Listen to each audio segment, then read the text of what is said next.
All right, let's talk about where the Broncos stand. Of course, the path to the playoffs this Sunday, if the Broncos want to get it done and salt away their second consecutive playoff appearance, it's real simple. The Broncos, if they win against the Green Bay Packers, they're in the postseason. There's another scenario, of course, with a loss or a tie where they could clinch a playoff spot, and that involves both Houston and Indianapolis losing. And with a tie, there are some other potential paths to a playoff spot as well. But it's as simple as the Broncos win and they clinch that playoff spot. So that's clear. So the Broncos have that goal sitting in front of them. But there are bigger goals, of course, in mind for the Broncos. And that's where I think it's interesting to take a look at what their 11-2 record means historically. So, of course, 11-2, they've got the best record in the NFL right now. Another team is 11-2, the New England Patriots. But, of course, they're sitting there right now with a relatively low point differential for an 11-2 team. Their point differential for the season is 73, plus 73. That's an average of 5.6 points per game. And I wanted to find out, okay, is that unusual? Is that something that's unusually low? Well, as it turns out, it actually is unusually low. Believe it or not, the Broncos, among all the 11-2 teams in the Super Bowl era, and that is 76 teams, that's the fourth lowest point differential for an 11-2 team in the Super Bowl era. Fourth lowest of those 76 teams. Now, there are a couple of teams in that range that went on to win Super Bowls. The 1986 New York Giants, for example, they were sitting there with a plus 74 point differential and an 11-2 record. Of course, that's a Bill Parcells team, and Sean Payton counts Bill Parcells as a key mentor of his, and he worked under Bill Parcells with the Dallas Cowboys a couple of decades ago. Plus 74 point differential for those New York Giants of 1986, won a lot of close games, just like these Denver Broncos, and they went on to win Super Bowl 21. The second New England Patriots champion for Bill Belichick and Tom Brady back in 2003, they actually had the lowest point differential of any 11-2 team in the Super Bowl era. They were at plus 60 with their 11-2 start, and they went on to win the Super Bowl. And there's another Bill Parcells connection because, of course, Bill Belichick also worked under Bill Parcells. So there's something to the Parcells style in terms of being able to win in many manners, being resourceful, being able to eke out wins in close games. So in terms of the style of the Broncos, you have a couple of historic parallels right there. So that's a notch in the Broncos' favor that allows them to play above what their point differential says they should be. The Pythagorean win-loss, which if you're familiar with baseball, you're probably familiar with that, which basically takes your run differential, and in football would take your point differential and translate it to your record.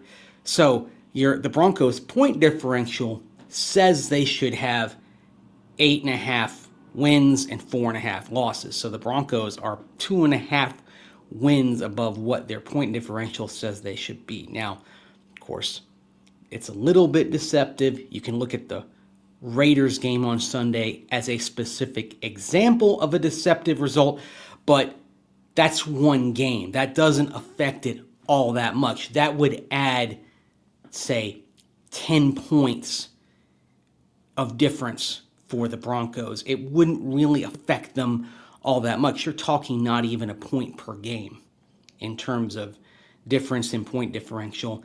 And I think most of the other games throughout the season that have been close for the Broncos are not necessarily closer than the score would indicate or not as close as the score would indicate. They've been pretty accurate in terms of what the scoreboard would indicate. The Raiders game is the exception. So the Broncos' point differential, you could say, for the season, it's a fairly accurate reflection of the nature of games. The Raiders game would certainly be the outlier. So anyway, the point differential, I gave you a couple of examples there of teams that did win the Super Bowl that are similar to the Broncos. Now, those 03 Patriots and those 86 Giants, are they the norm or are they outliers? Well, that's where looking at the big picture comes into play. So I went through the 76 teams that have been 11-2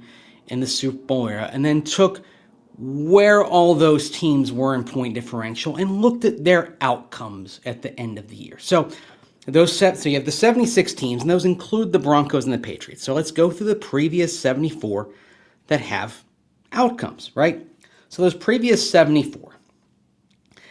Of those 74 teams, you've got a healthy amount that have reached the Super Bowl. So you've got in total, you've got 30 of them that went on to the Super Bowl, and you have 49 of them that reached at least the conference championship game. Now, you can divide these into two clusters, and there was a very interesting dividing line in terms of success. And there was a dividing line at an average point differential point per game of 8 points per game. The Broncos' point differential per game is 5.6.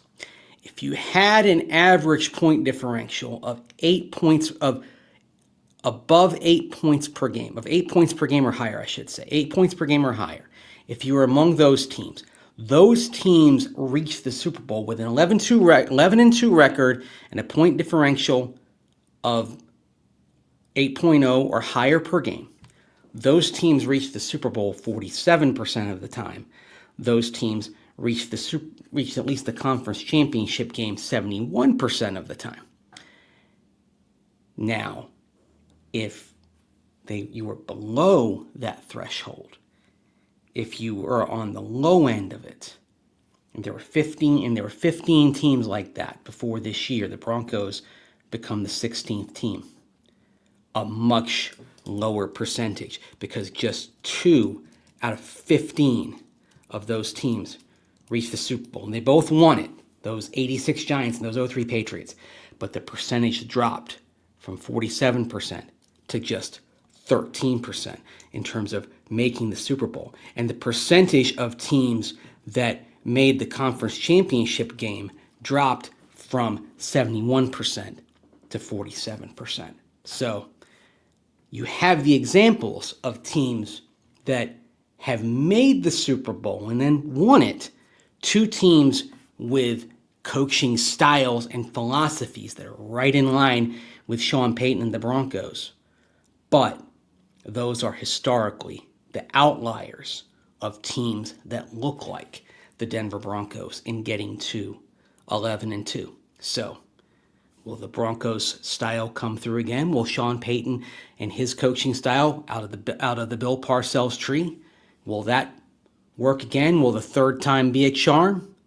Or will we not see another outlier result like those 86 Giants and like those 03 Broncos?